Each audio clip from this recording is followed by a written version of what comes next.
नमस्कार विद्यार्थी मित्रांनो, आजच्या या व्हिडिओ लेक्चरमध्ये आपण महाराष्ट्र नागरिक सेवा वर्तणूक नियम 1979 च्या नियम 8 ते 13 बद्दल चर्चा करणार आहोत। मागील व्हिडिओमध्ये आपण पहिले 7 नियम पाहिलेले होते।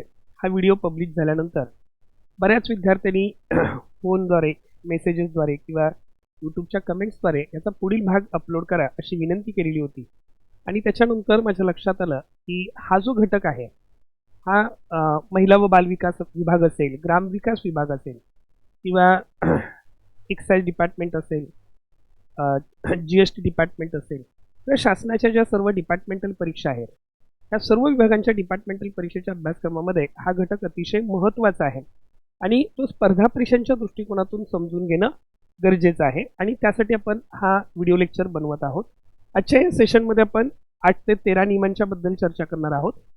नियम 8 जो आहे तो शासकीय कर्मचाऱ्यांनी पुरवण्याच्या माहिती संबंधी आहे। म्हणजे शासकीय कर्मचाऱ्याने शासकीय माहिती कशी पुरवली पाहिजे, त्याच्यासाठी त्याच्यावर काय निर्बंध असतील, कोणते नियम वापरावे लागतील, त्याला काय अपवाद असतील, कोणती माहिती तो पुरवू शकतो, कोणती नाही, याच्याबद्दलची चर्चा या नियमामध्ये केलेली आहे। याचा उद्देश साहजिकच काय आहे, शासकीय कर्मचाऱ्याने कार्यालयीन माहिती कशी पुरवावी यासंबंधीची मार्गदर्शक तत्त्वे या नियमामध्ये दिलेली आहेत।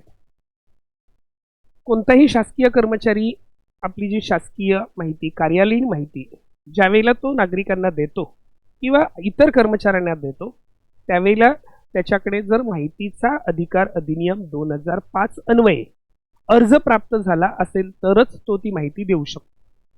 समजा कार्यालयातील एखादी महत्त्वाची माहिती एखाद्या कर्मचाऱ्याने त्याचा फोटो काढला व्हॉट्सअपद्वारे किंवा सोशल मीडियावर जर समजा तो त्याने स्प्रेड केला तर हे महाराष्ट्र नागरिक सेवा वर्तणूक नियमाचं उल्लंघन असेल हे या ठिकाणी लक्षात घेणं गरजेचं आहे।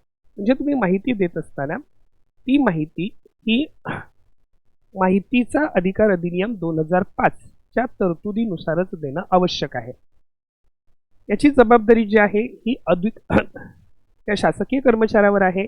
आपलं अधिकृत कर्तव्य पार पाडत असताना माहिती देणं, त्याचबरोबर जी माहिती वर्गीकृत माहिती आहे, क्लासिफाईड इन्फॉर्मेशन आहे, शासनाच्या दृष्टीने अत्यंत महत्त्वाची संवेदनशील माहिती आहे, अशी माहिती संरक्षित करणं ही जबाबदारी शासकीय कर्मचाऱ्याची असते। यामध्ये आपण पाहू शकतो की माहिती देण्याबाबत ज्या तरतुदी आहेत यामध्ये 3 महत्त्वाचे मुद्दे लक्षात घेणं गरजेचं आहे।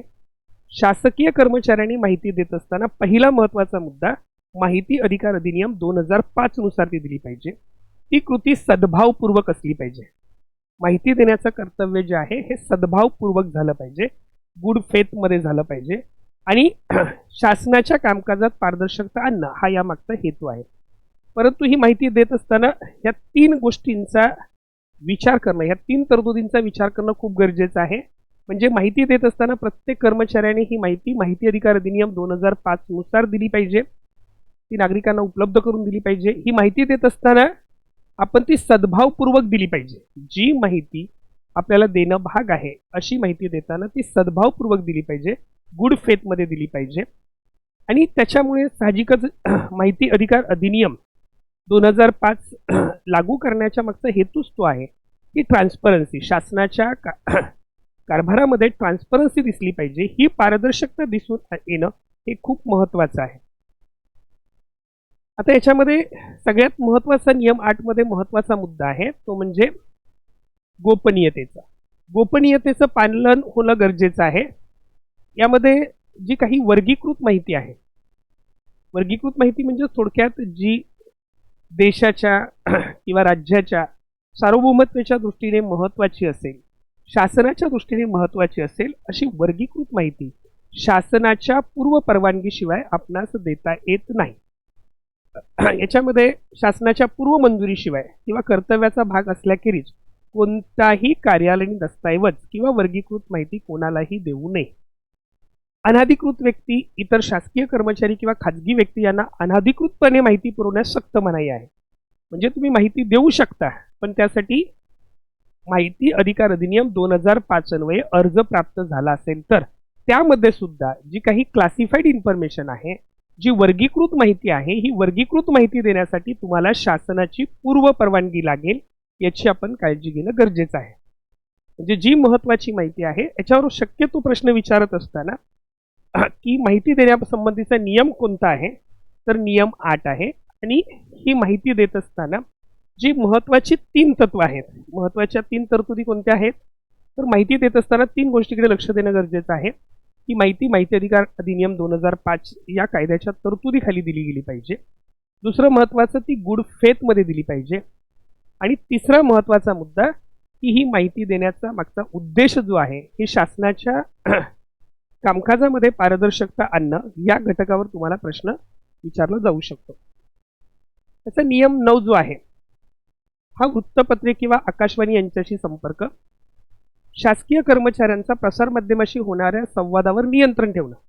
म्हणजे शासकीय कर्मचारी जो आहे हा साहजिकच ज्यावेळेला पण शासकीय कर्मचारी आहोत त्यावेळेला शासनाशी त्याची निष्ठा बाळगली त्याने पाहिजे, तो शासनाशी निष्ठावंत असला पाहिजे, हा याचा मागचा मूळ हेतू आहे. त्यामुळे शासकीय कर्मचारी वृत्तपत्रे असतील, आकाशवाणी असेल, अर्थात जी आत्ता सध्या याच्यामध्ये वृत्तपत्र, नियतकालिक, आकाशवाणी, दूरदर्शन आणि आता इलेक्ट्रॉनिक मीडिया यांचा सुद्धा समावेश होतो. अशा बाबतीत शासनाच्या धोरणाची गोपनीयता त्याला अबाधित ठेवावी लागते. म्हणजे एखादा कर्मचारी एखादा टीव्ही शो चाललेला आहे आणि त्या ठिकाणी जाऊन समजा शासनाच्या धोरणाबद्दल बऱ्याचदा आपण पाहतो की निवडणुकांच्या वेळेला डिबेट वगैरे असतात, अशा वेळेला शासकीय कर्मचारी त्या ठिकाणी शासनाच्या धोरणाबद्दल आपली मतं मांडू शकत नाही. कोणत्याही सार्वजनिक कार्यक्रमामध्ये शासकीय कर्मचारी शासनाच्या धोरणावर टीका करू शकत नाही. कारण तसं म्हटलं तर आपल्या सर्वांनाच माहिती आहे की शासकीय कर्मचारी हा शासनाचा 24 तास सेवक असतो. तो ऑफिस कालावधीत फक्त शासनाचा सेवक आहे अशातला भाग नाही. त्यामुळे ऑफिसमधून बाहेर आल्यानंतर सुद्धा त्याने शासनाच्या धोरणाशी एकनिष्ठ असलं पाहिजे, त्या धोरणावर उघड टीका करू नये असा या नियमामागचा हेतू आहे. यामध्ये शासनाच्या पूर्वमंजुरीशिवाय स्वतःच्या मालकीचं वृत्तपत्र चालवू नये किंवा त्याचं संपादन करू नये, शासनाच्या पूर्वमान्यतेशिवाय वृत्तपत्रात लेख लिहू नये, नाविन्यपूर्ण माहिती प्रसिद्ध करू नये, आकाशवाणी टीव्हीवरील कार्यक्रमात सहभागी होऊ नये. म्हणजे थोडक्यात शासनाच्या पूर्वपरवानगीशिवाय तुम्हाला प्रसारमाध्यमांच्या समोर येता येत नाही. पण याला एक महत्त्वाचा अपवाद आहे, हे शब्द तुम्हाला लक्षात ठेवावे लागतील. जर ती माहिती साहित्यिक असेल, निव्वळ वाङ्मयीन गोष्ट आहे, त्याच्यामध्ये शासनाच्या धोरणाचा कुठेही समावेश नाही, वाङ्मयीन असली पाहिजे. आता त्याच्यामध्ये सुद्धा समजा तुम्ही एखाद्या कवितेचं लेखन करताय आणि त्या कविता लेखनातून शासनाच्या धोरणावर टीका करताय, तर ते सुद्धा या ठिकाणी महाराष्ट्र नागरी सेवा वर्तणूक नियमांचं उल्लंघन ठरू शकतं. त्याच्यामुळे ते जे साहित्य आहे हे निव्वळ तुम्ही लिहिलेलं साहित्य हे अर्थातच निव्वळ साहित्यिक असलं पाहिजे, कलात्मक असलं पाहिजे, वैज्ञानिक स्वरूपाचं लेखन असेल किंवा भाषण करण्यास पूर्व परवानगीची गरज लागत नाही. म्हणजे जर समजा तुम्ही शासनाच्या विरोधात थोडक्यात कुठे बोलणार नसाल, तुमच्या बोलण्यामध्ये एखाद्या साहित्यिक रचनेबद्दल तुम्ही बोलत आहात, कलात्मक बाबींच्या बद्दल बोलत आहात किंवा वैज्ञानिक, हे तीनही शब्द लक्षात असू द्या, साहित्यिक, कलात्मक आणि वैज्ञानिक स्वरूपाचं लेखन किंवा भाषण करण्यास पूर्व परवानगीची आवश्यकता नसेल. नियम 9 थोडक्यात शासनावरील टीकेस परवानगी नाही. कोणत्याही माध्यमाद्वारे शासनाच्या किंवा केंद्र किंवा इतर राज्य शासनांच्या धोरणावर किंवा कृतीवर प्रतिकूल टीका शासकीय कर्मचाऱ्यास करता येणार नाही. ज्यामुळे शासनाचे इतर याच्यामध्ये ह्याचा हेतू कोणता आहे की अशी टीका करता येणार नाही की जेणेकरून साहजिकच शासनाच्या परराष्ट्र धोरणाचे संबंध बिघडतील, इतर देशांशी असणारे संबंध बिघडतील असं मत त्याने व्यक्त करू नये. सेवाविषयक वैयक्तिक गाऱ्हाणी मांडण्यासाठी प्रसार माध्यमाचा वापर करू नये.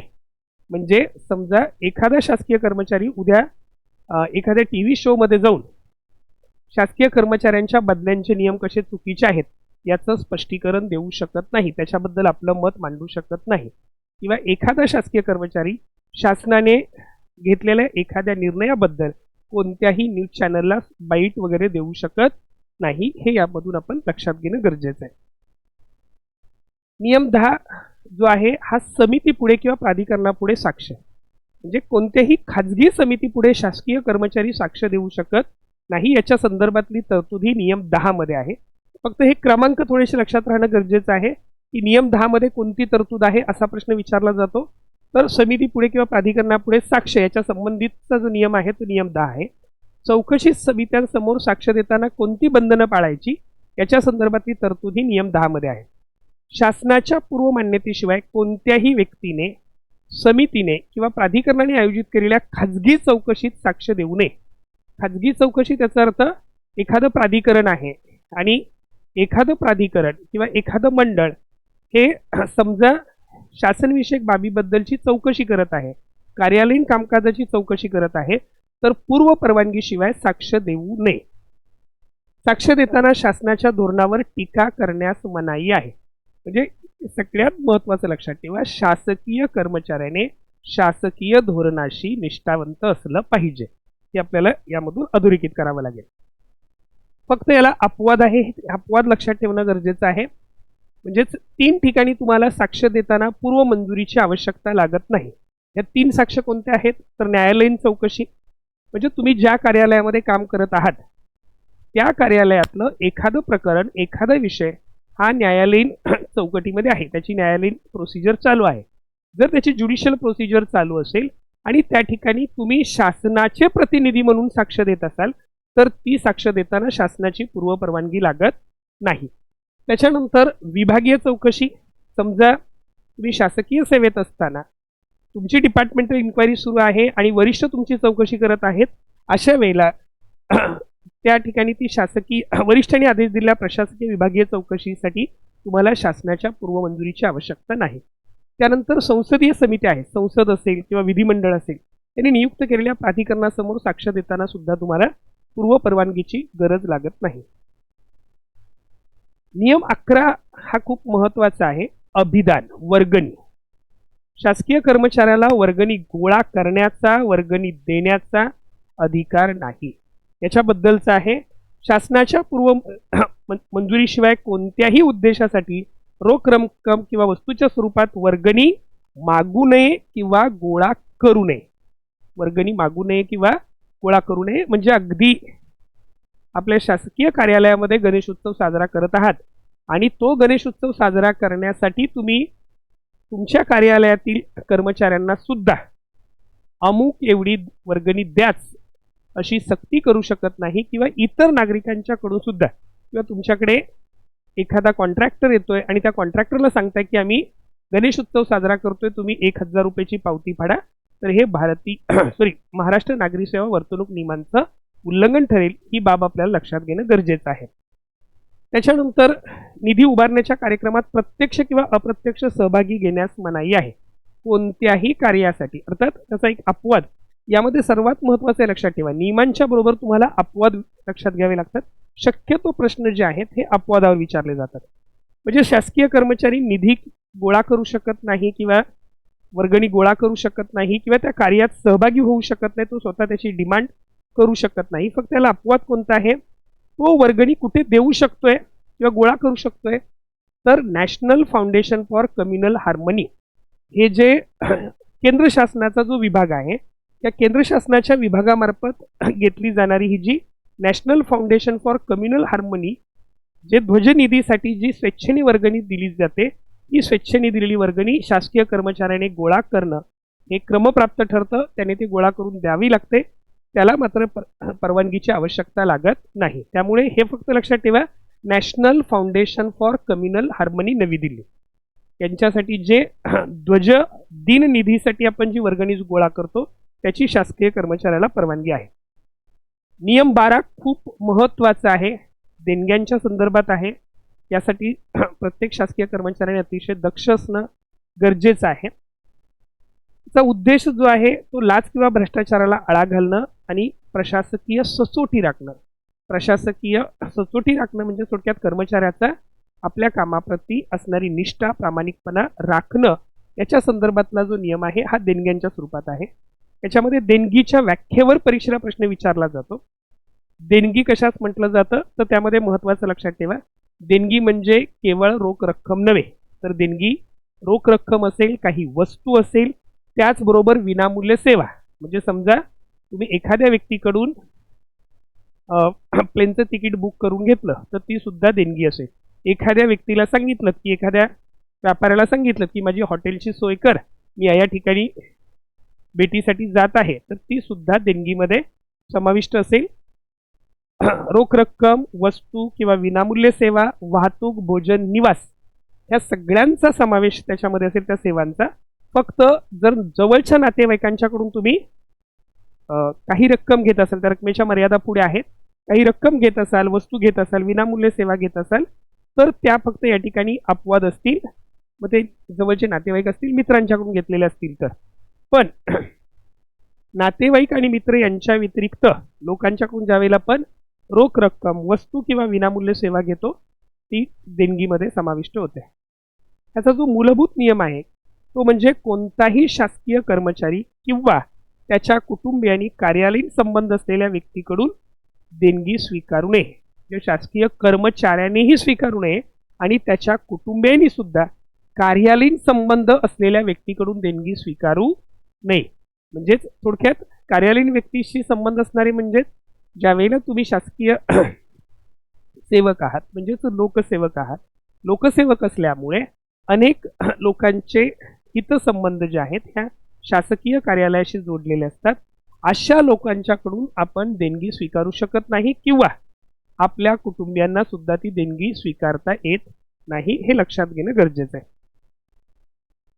त्याच्यानंतर नियम 12 जो आहे त्याच्यामध्ये या देणग्यांच्या मर्यादा दिलेल्या आहेत. जवळच्या नातेवाईकांच्याकडून जर समजा तुम्हाला देणगी स्वीकारायची असेल तर ही देणगी जवळच्या नातेवाईकांकडून आपण स्वीकारतो म्हणजे काय, तर काही विवाह प्रसंगी आपल्याला गिफ्ट्स येतात, वाढदिवसा दिवशी येतात, काही धार्मिक प्रसंगी आपल्याला आपले नातेवाईक गिफ्ट देतात, नातेवाईकांच्याकडे काही कार्यक्रम असतात तेव्हा आपल्याला गिफ्ट दिल्या जातात.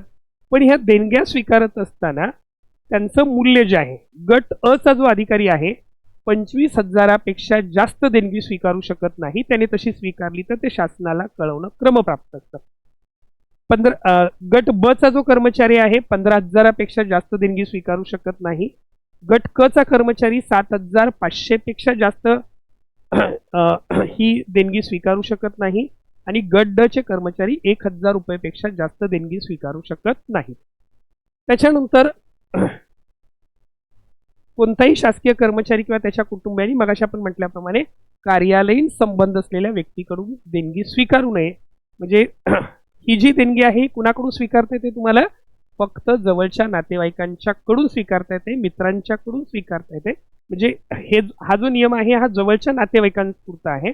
जवळच्या नातेवाईकांच्याकडून गट अ चा जो अधिकारी असेल तो गट अ चा अधिकारी 25,000पेक्षा जास्त देणगी स्वीकारू शकत नाही. आणि जर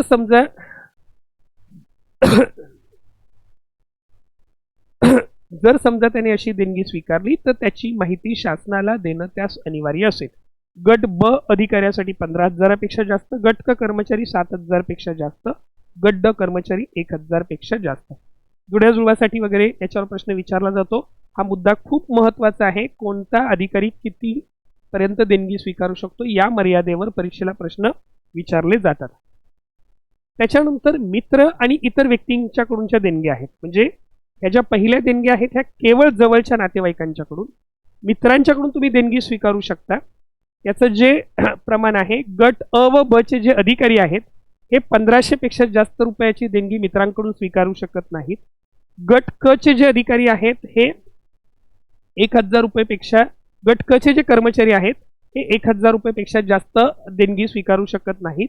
आणि गट ड चे कर्मचारी जे आहेत 500 रुपयेपेक्षा जास्त देणगी स्वीकारू शकत नाहीत.